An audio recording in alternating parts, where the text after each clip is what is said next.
Here, Introduction to the Philosophy of Psychedelics. So this is an introductory chapter for a book on philosophy of psychedelics. So here's what. So as long as Dojo says, once I did drugs and a door walked into them. Cool. Yeah. So as always, I read this stuff, I try to explain it, and then we review it at the end. But it's my first time reading it. I don't know what's going to happen. Ask me questions along the way if you want. But let's get to it because I don't want to be up too late. And this is it looks like 6 somewhat dense pages. So this is, Philosophy of Psychedelics by Chris Letheby. And yeah, this is probably the introduction to a book. So yeah, here we go. Introduction. The unacceptability of psychedelic therapy stems in part, at least from this fundamental empirical fact. Through the psychedelic experience, persons tend to accept beliefs which are at a variance with the usual conception of the scientific worldview. And that's from Willis Harman, The Issue of Consciousness Expanding Drugs.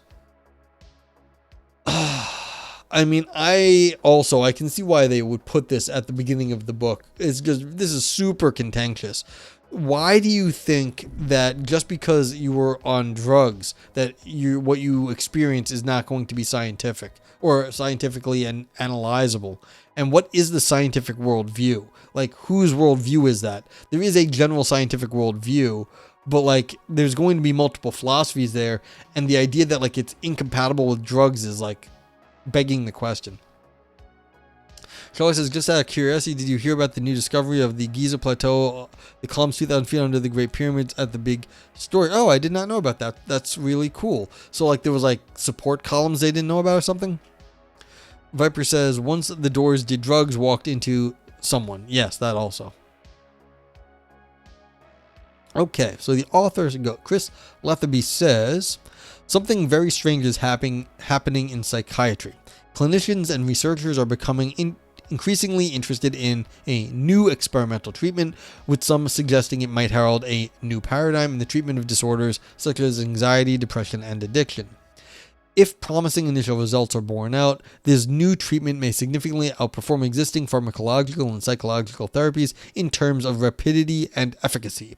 And yet this treatment has a number of properties that, from the standpoint of mainstream philosophy and science, can only be described as extremely weird.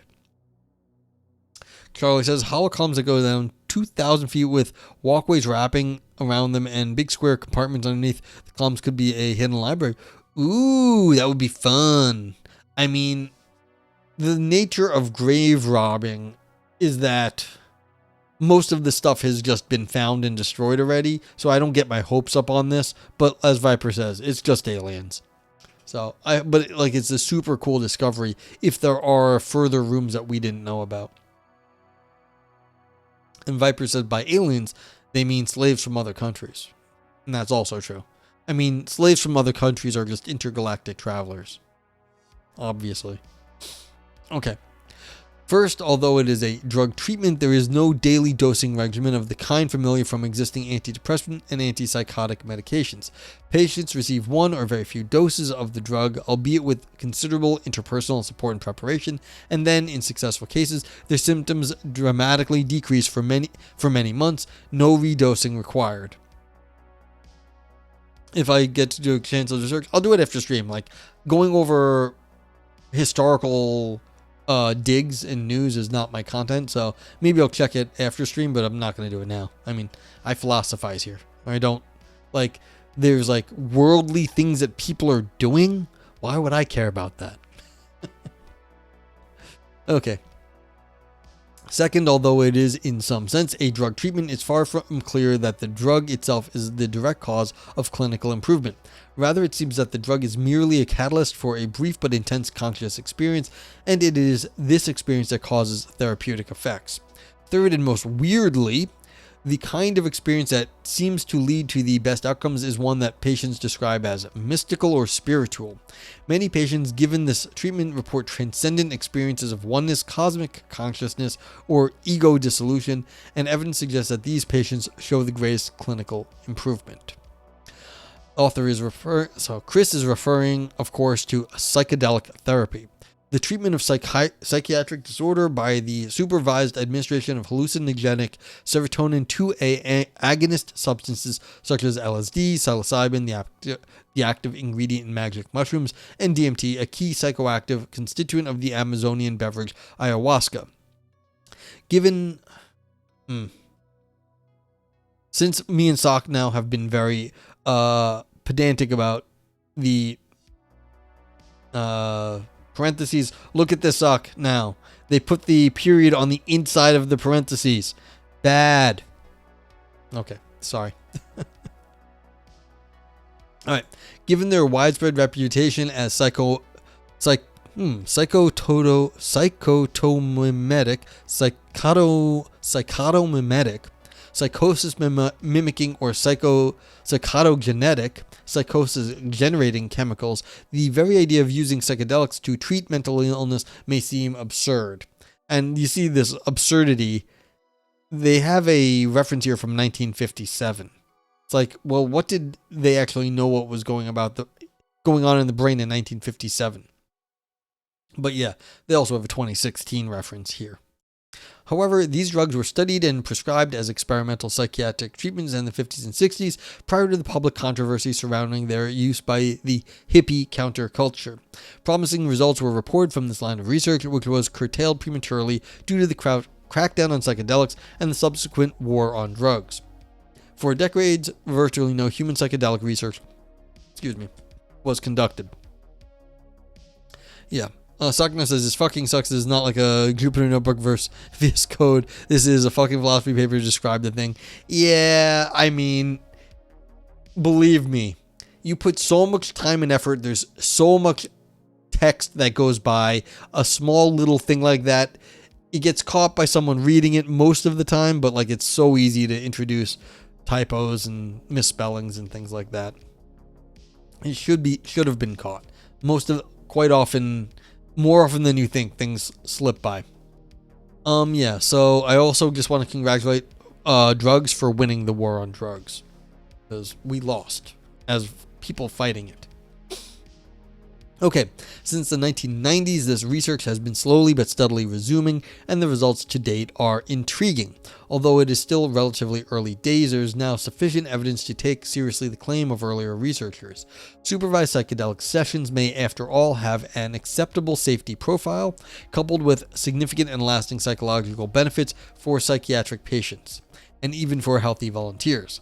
Meanwhile, neuroimaging studies of the psychedelic state are providing tantalizing clues about the biological bases of consciousness and self-awareness.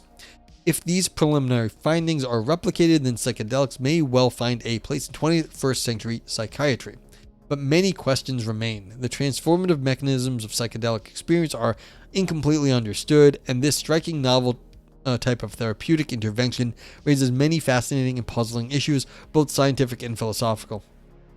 Now, Vipers, I think it was you telling me that you had a friend that was in this area and people were complaining about some of the drugs that got used, and your friend said that these people that are complaining don't know what it was like before the drugs were used. It's like, we don't know what is going on in the human brain. We may never know. It doesn't really matter. The point is the outcomes. Are the outcomes better than what they were before? Like, we have to look at this in terms of how much good is being done here, because we may never fully understand all the mechanisms that is going on. So it's like, what is the actual goal here? Are we out to help people, or are we out to just like do academic research to find out how the brain works? If we're out to do academic research, then like, yeah, we don't quite understand that yet. If we're out to help people, then yes, we have to take every option. Yes, Sock, no, they could have fixed that, but they didn't. Okay. So, now we're going to talk about the book. This book is organized around one specific philosophical question that relates to the role of the mystical experience in psychedelic therapy. Patients and subjects who show the greatest psychological benefit from psychedelic experience tend to be those who report a mystical experience as defined by widely used psychometric questionnaires, and often the degree of mystical experience predicts the degree of benefit. A mystical experience is sometimes described as an overwhelmingly powerful apparent encounter with ultimate reality. Space, time, and the sense of individual selfhood fade away, to be replaced by a sense of union with another reality that puts this one in the shade. In some cases, this reality is experienced as a divine or cosmic consciousness that underlies and unifies the entire manifest universe, invoking philosophical doctrines such as idealism and pantheism. The apparent centrality of the mystical experience has led researcher Charles Grob to describe psychedelic therapy as an existential medicine. Hey, Castnix. Have we reached maximum shroom blinky consumerism aimed at the boba crowd yet? No, I don't think we're there yet. That's a good question, but not yet, because frankly, only in like Amsterdam do you have like just like shroom stores everywhere. Maybe in like Seattle or something in the US, but we're definitely not in shroom blinky consumerism yet. Viper says, yeah, in that case, it was someone complaining about the hit and miss efficacy of antidepressants, and friend had to give them a history lesson on the treatment prior to that. Yeah, and I just saw a headline earlier today that a lot of depression, like 50% of depression, is really resistant to current treatments. So if we're really not handling depression well, even if we do not understand everything that's going into depression, if this provides an alternative treatment path for some people, then it definitely should be like, who gives a shit if they get a little hippy dippy if they were unable to live before that? Like, I will trade a hippy dippy person if they were basically unable to get out of bed beforehand. Like, functional human is better than non-functional human. Yeah, Colorado maybe, yeah. You saw that in Vancouver, there's more than Amsterdam, yeah. And the weed's stronger? Well, leave it to the Canadians. But yeah. Colorado's to grow using share for mushrooms? Yeah. That's cool. I've had mushrooms a few times. I'm kind of on the... I think I'm with that story with the monk. I'm like, okay, I know what this is. Like, I was like, it's kind of fun. Yeah. It is powerful stuff. Says Kaudio. Okay, says, cause it's socially mediated. It's why Nietzsche probably collapsed when he saw someone flying a horse sensibly, and all the normies were just like, what on earth is with that fellow? Yeah. There's a lot that's socially mediated. So, just an awful lot. I don't think we're still in early days, at least in the US, dealing with drugs as a thing to be, that we should be. I can't really see a good argument against having shrooms available, at least for adults that want to do them. Yeah, like, it can fuck you up, but like, so can a lot of stuff. And this does seem to be A, helpful sometimes medically, and B, just a good time for other people who like it. Yeah, we're definitely social creatures. And so, yeah, if like you're doing it because you're trying to self-medicate, that's a problem. We should be able to get doctors that have some idea what's going on, or some idea what will help those people. That's who needs to do it. And a lot of people self-medicate with weed, other drugs, whatever. Like, you do you get by the best you can. But, it's like, yeah. So it's like, I'm kind of on the... What's up, Bowser? Yeah, so how it is in society is a separate question from what it can be used as once we understand the effect, like what kind of effectiveness it has in terms of helping people who are depressed and things like that.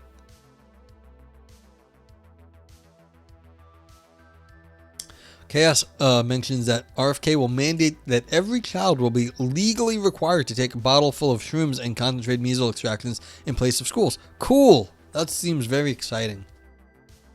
All right. Yeah, so this is interesting, though, that it's not the drugs themselves, but this existential experience that people have. So it gives people a radically different view of the world for a very short amount of time, and then people reorganize the way they understand the world in reference to this existential medicine, this different existential point of view. okay. And that's a different paradigm for treating medical problems. Or mental problems, I guess you might say. Share Pyramid SR Scare Project. Well, if you want to put a link in chat, Charlie, go ahead. Okay? I'm not sharing it. You can share it. But this picture of psychedelic therapy raises an obvious worry. What if the divine universal consciousness is not real? Many philosophers and scientists... Okay, if it's text-to-speech, that's cool. But, like, again, if you want to share a link on that, go right ahead. Like, it's cool. I don't have a link blocker up. Many philosophers and scientists today subscribe to a broadly naturalistic, materialist, or physicalist worldview according to which mind and consciousness are not fundamental in the universe, but are relatively recent products of complex evolution. Cass says, yeah, man, everything just breaks down into effects on your body doing something to itself. It's not like mushroom itself is literally binds to some receptor and cause magical thinking. Yeah. Yeah. High story, his story, and his Tory. Yes, hydrocannabinoid. So, you know, I find this just kind of, like, I see where they're coming from here. I'm finding this kind of rude. It's like, you have to subscribe to our philosophy. Well, you know what? Fuck you. I'm a philosopher myself. If someone tells me I have to agree with them, that's like, are you insane? Like, that's the whole fucking point. Now, if you have an argument and I'm like ignoring your argument, that's one thing. But the fucking idea that I have to subscribe to some fuckhead's worldview? Hell fucking no. I disagree with almost everyone in philosophy. The number of people like that even know like the stupid dumb shit I get myself into is limited. Like, I wrote this paper on the Sorites paradox. I showed it to a fucking expert in philosophical logic. They were like, you know, I've never seen this before, but I'm not an expert in this one little area, so I couldn't tell you if someone else said this before, but they could say, I never saw this. Do you have any, like, there's a, like, the fucking narrow amount of people that actually know all the history that go into this thing is like so slight. And these people are like, oh, well, you know, we don't want people disagreeing with our philosophy. Oh, they can go fuck themselves, like, frankly. Okay, Charlie posted a thing. That's the guy who originally posted research no one's talking about, and they're suppressing it. They're suppressing it. No one's if it's actually down there, they're not suppressing it. They're just like taking more time sometimes. Like if there's actually like rooms underneath the pyramids, that's like super cool. Everyone's gonna want to see it. But okay. Alright, from this perspective, the mystical apprehensions of psychedelic subjects look like metaphysical hallucinations, subjectively compelling but ultimately misleading byproducts of aberrant brain activity on a par with psychedelic subjects' visions of walls breathing or kaleidoscope fractals. And there seems to be something seriously questionable about a treatment or enhancement modality that works by inducing metaphysical hallucinations. Why? What is wrong with giving people hallucinations? We give people drugs constantly that make them feel good. You give people morphine. Like that's a treatment. You make them feel good when they're in tremendous pain. We do this constantly. And now it's just like, oh, it's in a different domain. It's all like scary and different. Yeah, so what? I mean, I'm not going to look at it now. I told you. This is like not my content. But like, yeah, like if I get a chance, I'll take a look. Yeah. Like I don't have a problem you talking about other stuff, but I'm not going to do it like now. Okay. The journalist Michael Pollan, discussing the use of psychedelics to treat psychological distress in the terminally ill, put the point forcefully, quote, is psychedelic therapy simply foisting a comforting delusion on the sick and dying, end quote. The worry is that psychedelics bring about their salutary psychosocial effects by a deceptive, epistemically and therefore ethically bad mechanism. Yeah, I mean, you're saying, okay, you're making people happy because they believe there's something else out there, but we don't know how it works. This is much weaker. Like, you're assuming the delusion. Like, we're foisting a comforting delusion on people, like religion has been doing forever. It's like, well, okay, we don't like people that are religious because it feels like, you know, they're just making shit up. Okay. And is the drugs just doing that? But you see, there's a huge gap between we don't know what the drugs are doing. We don't know what the, like, compared to religion, like all of this stuff. Yeah. Well, we'll take your word for it, Charlie. All right. Calling this the comforting delusion objection to psychedelic therapy. There are three popular responses. The first is that there's no problem because the mystical experience is veridical. Far from inducing metaphysical hallucinations, psychedelics afford subjects a direct and transformative apprehension of ultimate reality. Yeah, so let's just bite the bullet and say everything on drugs is real. I mean, that's nuts, but okay. The second response is that the epistemic status of psychedelic experiences is relatively unimportant. What is more important is that it helps people live better lives. And that's what I was saying. It's like, why do we care how it happens? We don't know how anything fucking happens in this world mostly. And very narrow stuff we figure out. But like, if it's effective, we shouldn't give a fuck. The third response is that the epistemic status of psychedelic experiences is very important. And also poor. We should be wary of permitting or prescribing psychedelic therapy because it does in fact work by the objectional induction of comforting delusions. Yeah, so okay, and then the third one is that like it's fake, but it's literally just faking it. Kadea says, could it be that the drugs form new neural pathways and people sometimes realize that they prefer these new pathways? I expect it's doing something, well, there is no like neural pathway. What drugs do is they usually bind to receptors in the brain one way or another, and then the brain has to cope with certain routes being like blocked off that aren't normally blocked off. And so yes, different neural pathways, whatever that neural pathway is, that's what happens. So it's like the drug gets in the brain, it does something, and then the brain has to cope with that drug being there for a certain amount of time. And so that it will force you to do your brain to do something different. I think that's the high level, okay, this is what's happening when you put brain drugs in the brain. It blocks a certain thing or opens up another thing, and the brain has to adapt. And yes, they think the adaptation, whatever that is, might be more helpful. All right. So the author in this book presents a fourth, relatively unexplored response to the comforting delusion objection. Their central thesis is that this objection fails.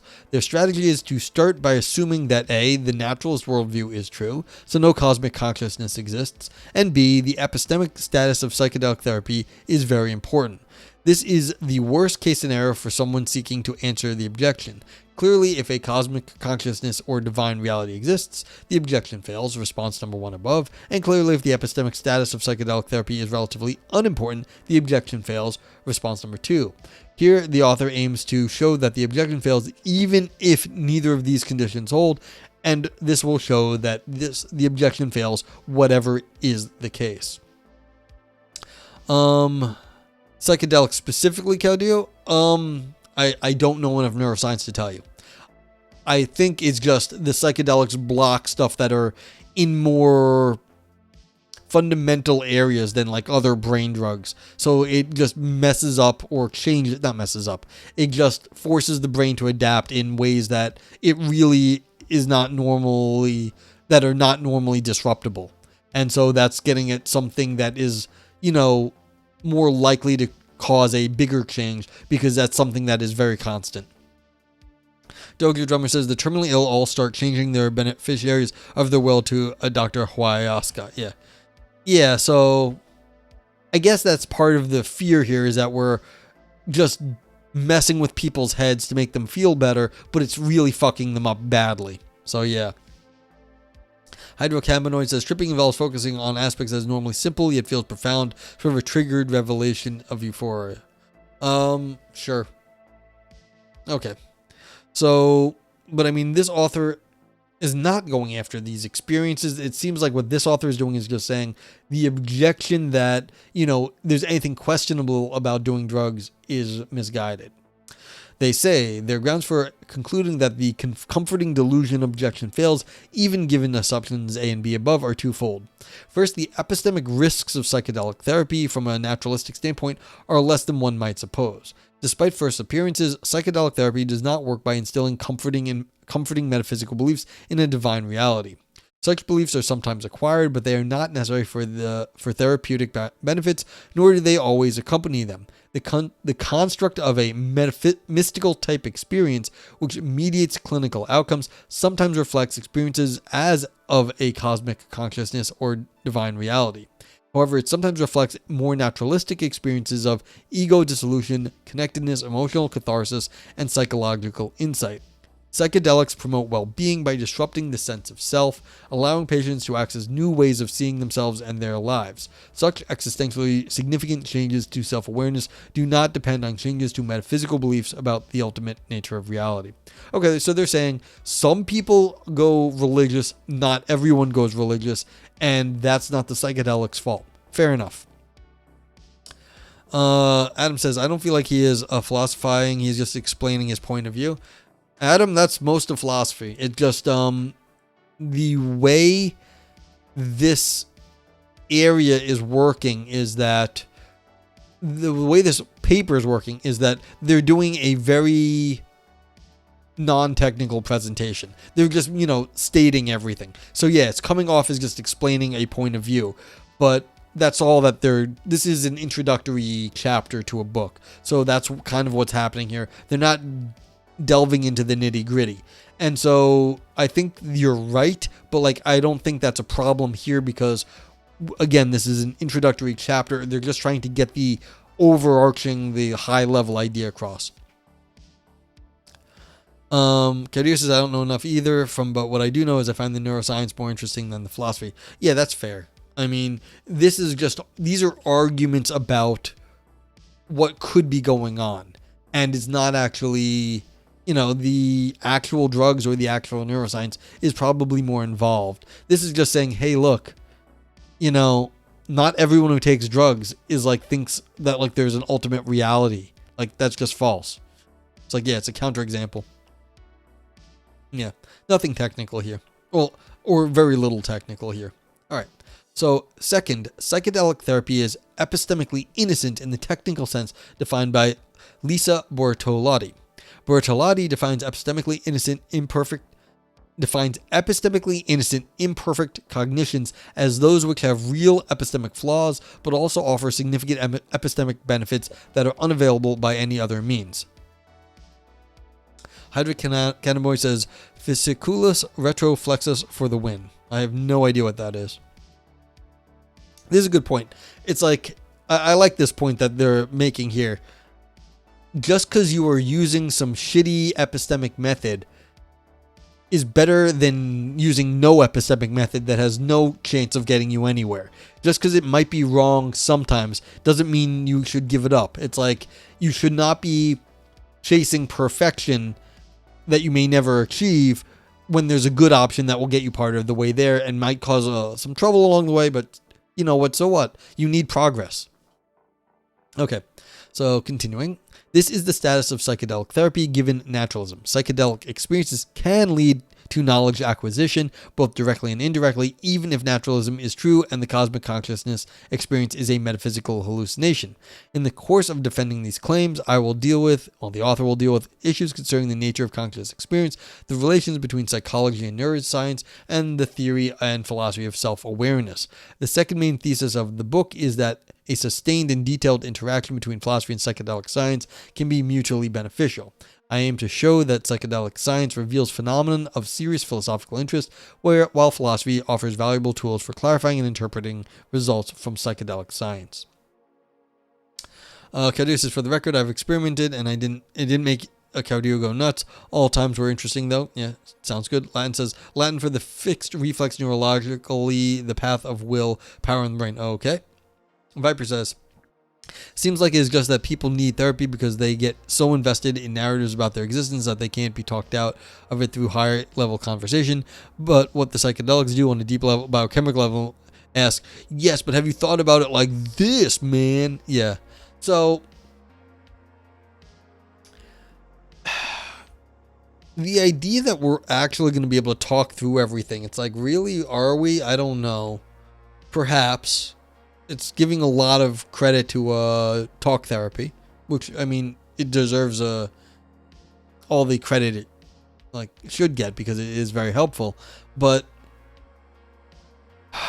It's like we don't really know what's going on a lot of times, and the fact that a lot of therapy does not work or people get depressed again, it's like, well, why wouldn't we try this other stuff even if there's a chance of making a mess?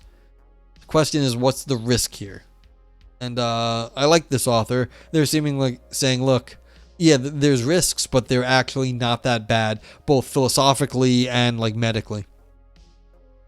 Claudio says, I did experience some destruction of ego, but it came back fairly quick. Life unadulterated have since humbled Claudio more than the drugs did. Yeah, and I think that's part of the issue here is that people are screaming, oh, think of the drugs, it's going to fuck you up. It's like, yeah, life will fuck you up. The drugs may fuck you up, but like it's small beans compared to the rest of your life. So it's like, really, what's the risk proposition here? Kelly says, the only stuff I follow currently is Gul Dolan at UC Berkeley. She's doing some cool research on psychedelics and critical development periods. Okay. Like, I don't know who that is. All right. So, yeah, now it looks like we're just going to be talking about what's going on in the book. So, okay, here we go. Author begins chapter 2 by reviewing recent scientific evidence concerning the safety and therapeutic and transformative efficacy of carefully controlled psychedelic administration. The recent wave of clinical studies suggests that psychedelics can indeed be given safely and responsibly without serious adverse effects to carefully selected and prepared subjects in carefully controlled conditions. These studies also provide evidence for durable psychological benefits following one or very few psychedelic sessions conducted in this fashion. Yeah. So I have a family friend who he wanted to, like, I think he, for whatever he was doing, he went and took some DMT, not with a medical thing, but he was like looking for, like, expand his mind. I didn't ask him about it afterwards, but I think it did a little bit. It's like, yeah. And it's like, yeah, he had, but like the people he took it with, they were all like very safe, and like it was, so it wasn't like strictly medical, but it was kind of medical-ish. And, I think he had a good time. So like, and he was able to like, expand his mind a little bit. Granted, this guy is one of the most like narrow thinkers like I've ever met. He thinks in like one track mind. So it was like, of all the people that need some like mind expanding drugs, he needed some. Viper says, when Vipers was in his youth, when it was just a wee little Vipers, Vipers used to think that the Salvador Dali quote, I am drugs, was an edgy commentary about his drug use, but it turned out it's completely neuroscientifically accurate. Yeah, so there you go. Just a minor wee Vipers. Okay, where was I? Yeah, so if you do it safe, it seems okay. But they also provide evidence that these benefits are mediated, at least in part, by mystical experiences, giving rise to the comforting delusion objection. I outline the objection and my proposed response to it in more detail. I suggest that what is needed is a natural philosophy of psychedelics, a synthetic big-picture inquiry integrating multidisciplinary evidence to address philosophical issues in a manner continuous with science and consistent with naturalism. Hydrocannabinoid says, my theory about consciousness isn't bad, but still isn't popular. Fair. Do I have a theory of consciousness? Oh, I don't think I do at this point. In the spirit of such a natural philosophy, I begin with a detailed attention to the phenomena under investigation. As such, Chapter 3 presents an overview of the phenomenology of psychedelic therapy, including patients' own impressions of the therapeutic mechanisms. Psychedelic experiences are notoriously variable and often held to be ineffable.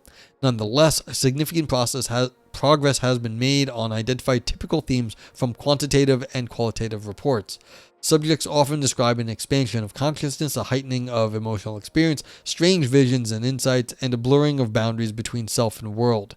Many subjects interpret these experiences in non-naturalistic terms, but many do not, instead emphasizing the experiences of psychological insight, emotional catharsis, acceptance, and connectedness to various aspects of self and world.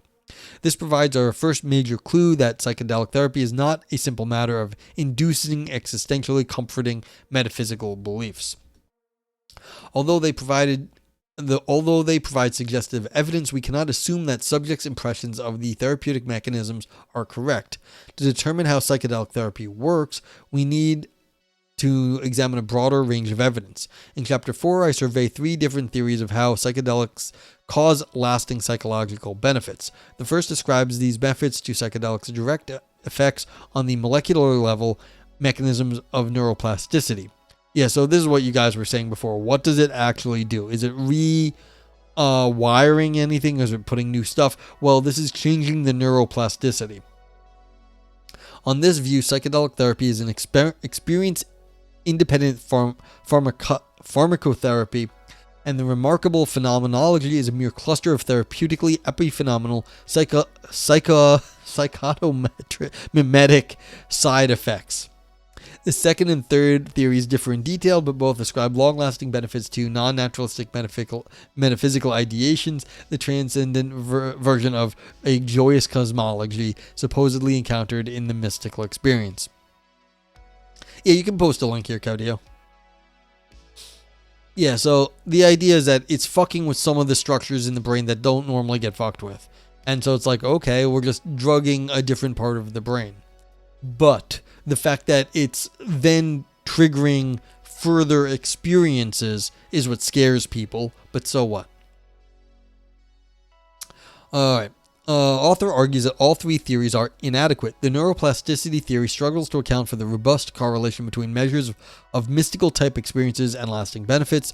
This correlation suggests that the psychedelic experience itself is causally relevant to those benefits. However, on closer examination, we find that some subjects satisfy psychometric criteria for a mystical type experience without having a transcendent vision of cosmic consciousness.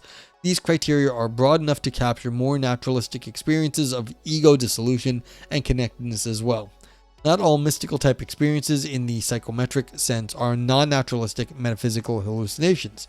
The conclusion is that the key causal factor in psychedelic therapy is genuinely psychological, an aspect of the experience itself, but not necessarily tied to non-naturalistic metaphysical ideations. Hydra Cannonboard says the theory of consciousness being binary was taken for granted since you you are or you are not. Yes.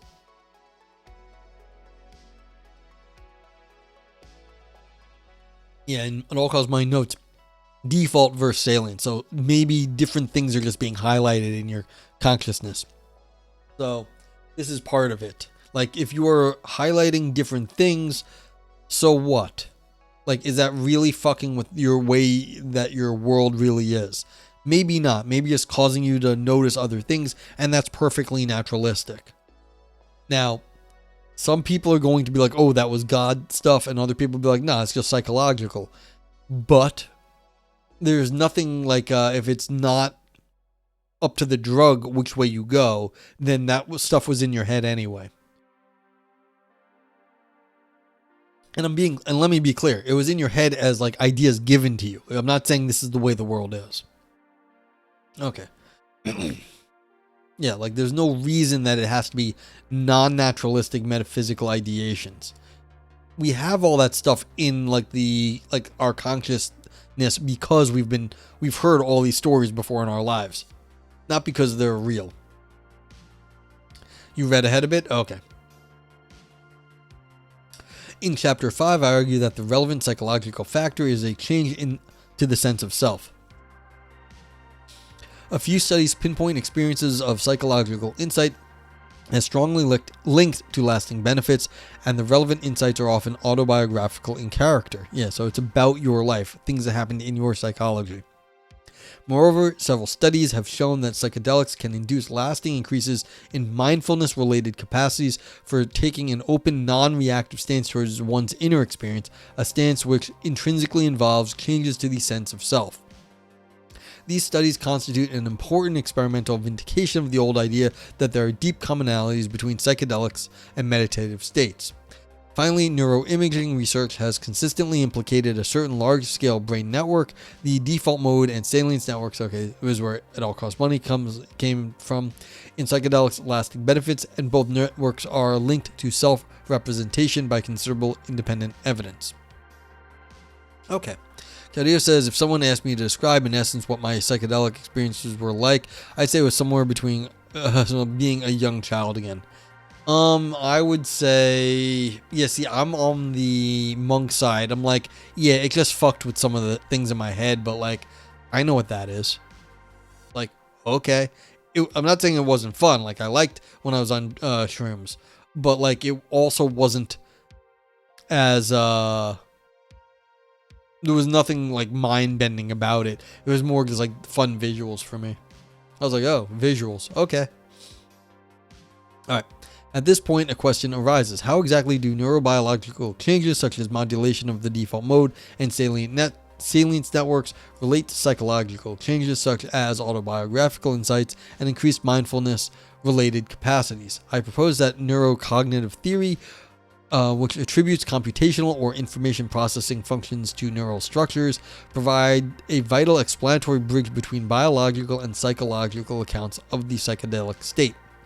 If we can specify the cognitive functions performed by the neural systems that psychedelics target, then this will allow us to explain why modulating those networks should lead to transformative experiences of ego dissolution, connectedness, catharsis, and insight. I find this kind of weak in general. They're saying, hey, if we knew how the brain worked, then we could tell you how the psychedelics worked. Like, yeah, okay, but that's not actually going to help us very much here, because we don't understand either of these things. So it's like, all right, yeah, if we understood more about how everything worked, that would be nice, but like, sure. Okay. How many did I eat? Not enough, Claudio. I only had some light ones. Fuck around, find out method of inquiry. Yeah. There is something to be said for, I mean, I can tell sometimes when I read philosophy, I'm like, this person has no experience in the world. And I bet Aris actually gets this more than me. You're reading something and you're like, this person has no relevant experience. They're just really good at theory and they're like processing these theories. It's like they've never actually fucked around in the actual world and they've never actually found out anything. They're just like sort of processing theories, processing like, philosophy. And it's like, you're very, very smart. Like, those people are very, very smart, but it's like they just don't know what they're talking about. And I bet like in other areas of philosophy, you get this, but it's like you get it everywhere. Oh, I gotta eat more. Okay, there, Cadio. Thank you for the dosing recommendations. Yeah, there's something to you actually have to experience the world sometimes. Hydro Academy said the guy said the price is down a Benjamin per pound for Wentz in season. Oh, okay, cool. For real though. Sure. Maybe I'll get around to doing more drugs. It all cost money. Says I had a fourth an ounce of shrooms once, then spent the bulk of it watching a documentary ad for spending $10 million to develop the ISS via the Russians. It's one of the most detailed documentaries on the ISS you've ever seen. Years later, you can't find it anywhere. Yeah. Maybe it didn't exist. Maybe you just like projected it. That'd be cool. Cody says, look, man, I don't do drugs, but you can. Trust me. Sure. I need a vacation. I wouldn't like if I had like a straight up vacation for a long time, like, weeks, like just nothing to do. I would be happy to do some drugs. Very happy to do some drugs. Yeah. I mean, and yeah, we all love drugs nowadays. We have drugs for all sorts of things. But like, I mean, would I have some fun doing some drugs? It's like, sure. Yeah. You never, so you never even tried, Cowdy? You're just telling me to do it? I'm the guinea pig. Okay. You share your Zumi chocolates? Yeah. You did some LSD. Okay, cool. And all kinds of, yeah, so a lot of people need, like they would not be getting by without a drug or two.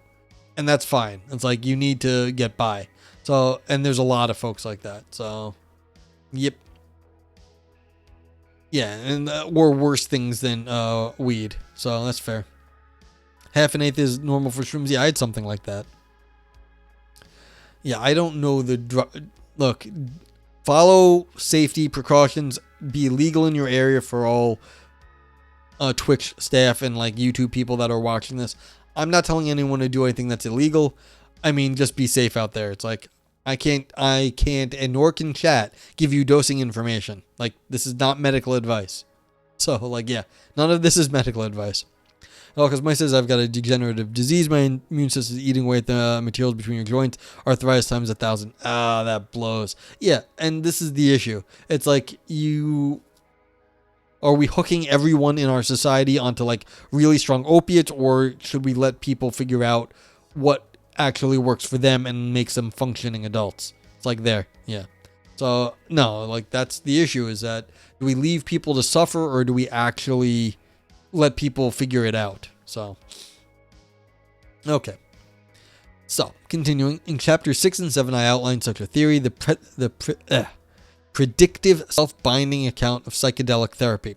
According to this account, one function of the networks targeted by psychedelics is to maintain a hierarchical, predictive model of the self. This predictive self model acts as a center of representational gravity by parsing information into self-relevant and self-irrelevant into me and not me. It functions as an organizing principle that governs and constrains cognitive processing.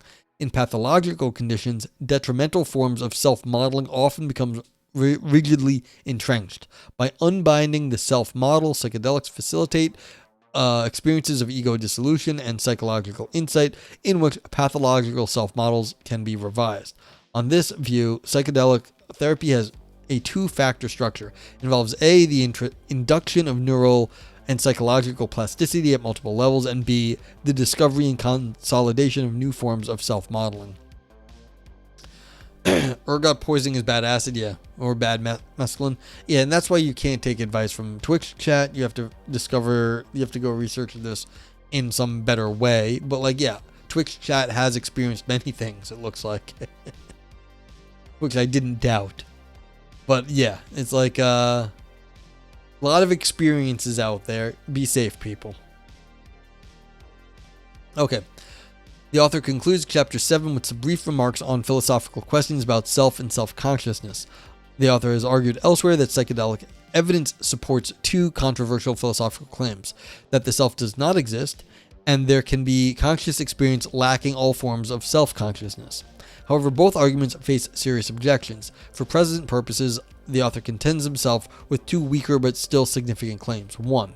There can be conscious experiences lacking anything like the ordinary sense of self. And 2. The kind of self that we automatically take ourselves to be does not exist. Theoretically and existentially, this is plenty to be getting on with. And I'm entirely on board with this second one. Like this idea that like the kind of self that we automatically take ourselves to be does not exist. There's no reason that we are correct about our own understanding of ourselves. Like I could find this very easily to be true, that the theories we have of ourselves are not actually accurate. This just seems like patently true. Like there's just the idea that we get ourselves right is just false. The first one, where they say there can be conscious experience lacking anything like the ordinary sense of self, seems fair. Like I don't see, like that seems like a fair claim, but just the idea that we're right about ourselves, like I don't think that's, doubtful that we're right at all. Because Mike says I was told the only true way to enjoy Nine Inch Nails was to listen while on heroin. Let me tell you, heroin is better than the best organism you ever had. I would not recommend doing it, not once ever. Yeah, there's dangerous drugs out there. And that's the issue. Like I've had friends tell me about heroin. They say it's very, very, very dangerous because of this. Okay. The upshot of chapters 4 to 7 is that the epistemic risks of psychedelic therapy, given naturalism, are surprisingly small.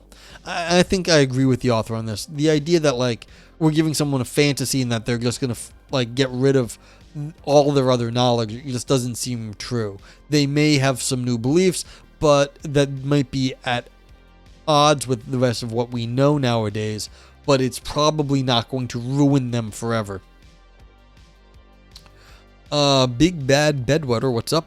Did shrooms once and experienced that even things as random as hairs on the bathroom floor formed a coherent pattern. Plants, mountains, and lightning display fractal patterns. Possibly the whole universe is fractal, and even the random things like hair and bathroom floor actually do have a coherent pattern. Anyway, that's your story and you're sticking to it. Yeah, I mean, for me, I'm just like, maybe our brains use fractals a lot. And so you start changing things in your brains, you start seeing some of the things that look like fractals.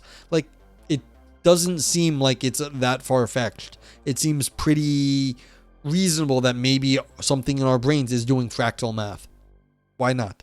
Like, that doesn't sound crazy. Okay, the concept of epistemic innocence encapsulates the overall epistemic status of psychedelic therapy on naturalism.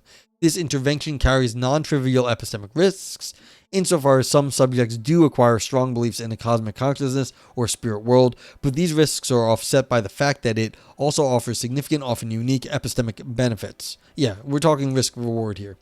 Author surveys the major proposals about psychedelic-induced knowledge gain that are consistent with naturalism, and argue that psychedelics offer what philosophers called knowledge by acquaintance with various often unrevealed aspects of the human mind, including its potential for diverse and beneficial modes of attention and cognition. This has connections with philosophical discussions of Frank Jackson's famous thought experiment about Mary, the super neuroscientist. It also justifies the increasing use of the appellation psychedelic, meaning mind manifesting or mind revealing, in preference to the many available alternatives. Hydrocannabinoid says there's strychnine or arsenic in the skin of peyote to discourage predators, so peel it or damage your stomach lining is not the same as ergot, which is mold. Okay. Interesting. Viper says if Vipers recalls correctly, heroin was actually invented as a non-addictive alternative to morphine, which was in turn developed as a non-addictive alternative to opiates. Yeah, that didn't work, I guess. You think Bayer sold heroin? I wouldn't be surprised. I mean, Coca-Cola sold cocaine, so why not? Yeah, developed by Bayer? Cool. Little history. Yeah. Yeah, exactly. Aspirin. And aspirin's a good drug, too. Okay. At later times, subjects can re-evoke these beneficial modes of attention and cognition, at least to some extent. Therefore, psychedelics also make available ability knowledge, or knowledge how. The question of factual or propositional knowledge is more vexed.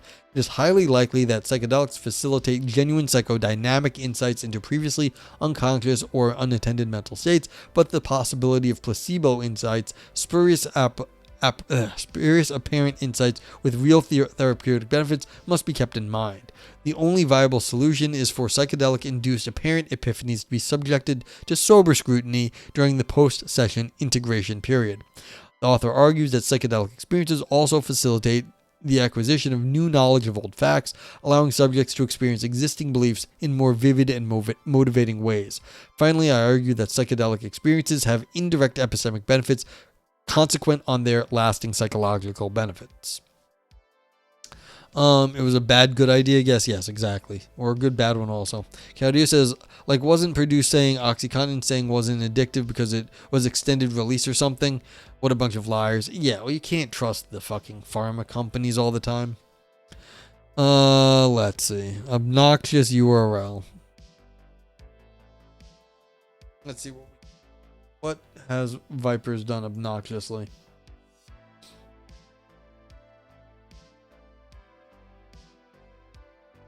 The problem has been solved. Glycoheroin, yes. The administration of heroin in proper doses in such form that will give the therapeutic virtues of this drug full sway and will suit the palate of the most exacting adult or the most capricious child. Yes, exactly. So, yeah, I mean, everyone's like, oh, we've got the best drugs. We've been doing this forever. Surely the drug companies would never make a harmful, addictive drug. Surely, Caudillo. All right, so I'm with the author here. The benefits, the potential harms to knowledge, the epistemic badness, the epistemic harms are small compared to the epistemic goods, given that major depression will prevent you from doing anything, and so you will never get any new knowledge in, or you just sit there wallowing away your life, which is terrible on not just epistemic grounds. And so having some maybe well-directed psychological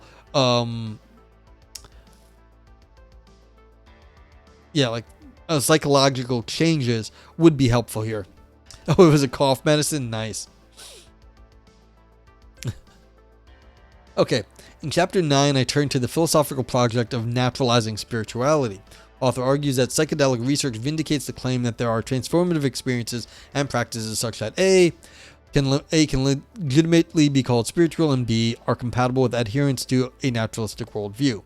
The existential transformation afforded by some psychedelic experiences provide a paradigm for naturalistic spirituality, the temporary suspension of our default self-referential mode of cognition, making available broader perspectives, experiences of connectedness, and feelings of wonder and awe.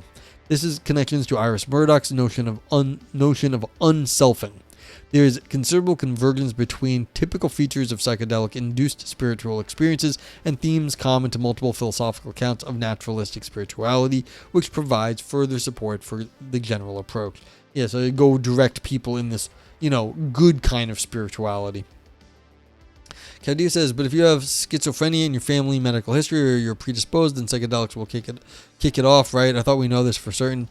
I am not a medical professional. I can't tell you, Kadir.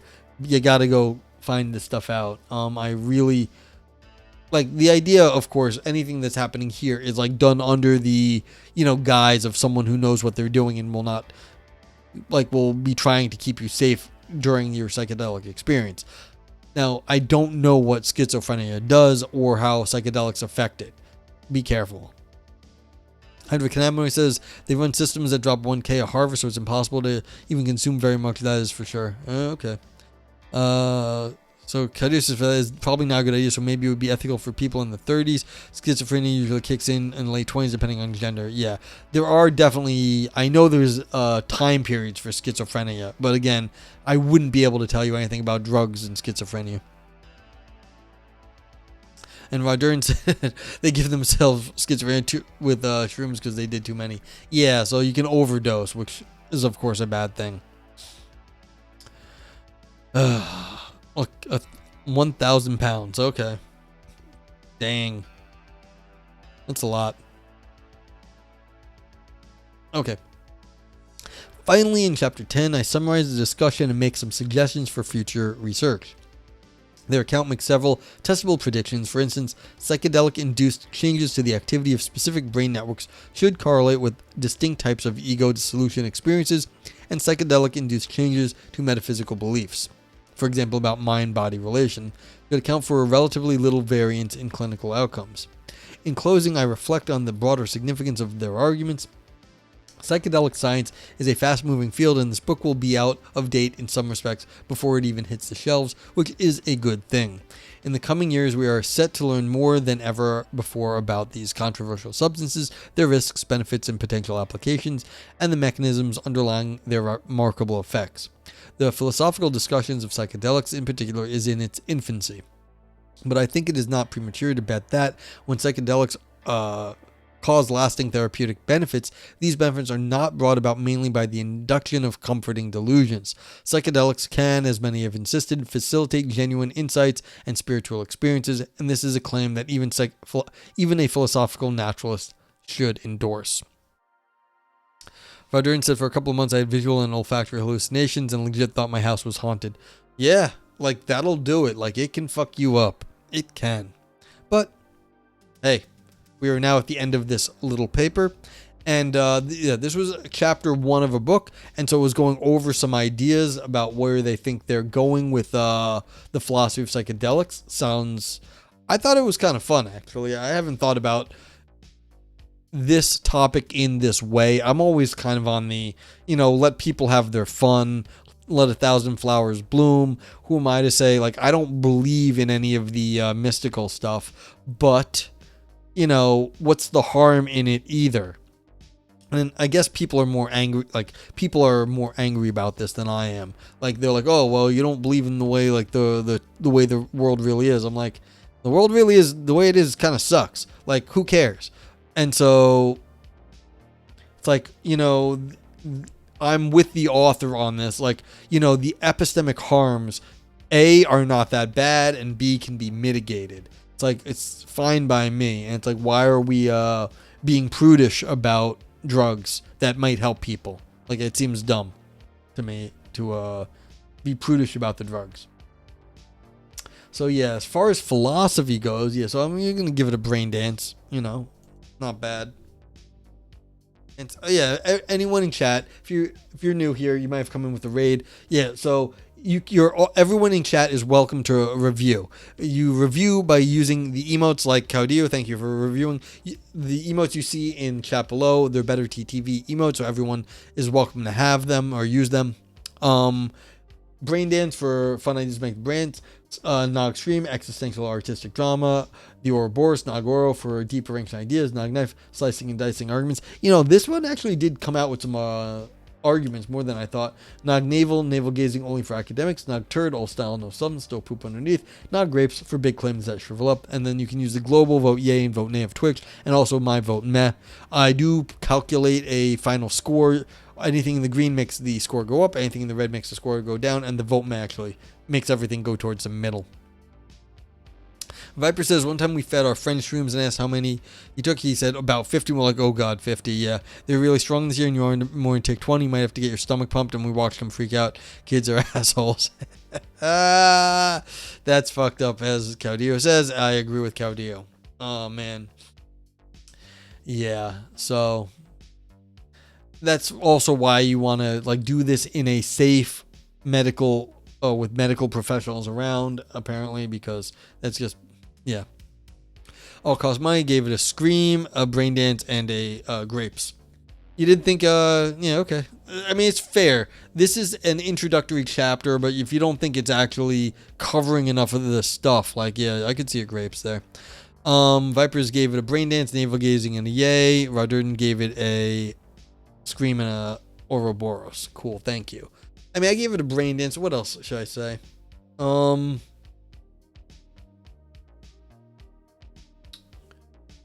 I mean, this is talking a lot about mind, but it's actually kind of funny. It's I'm with Vipers on this.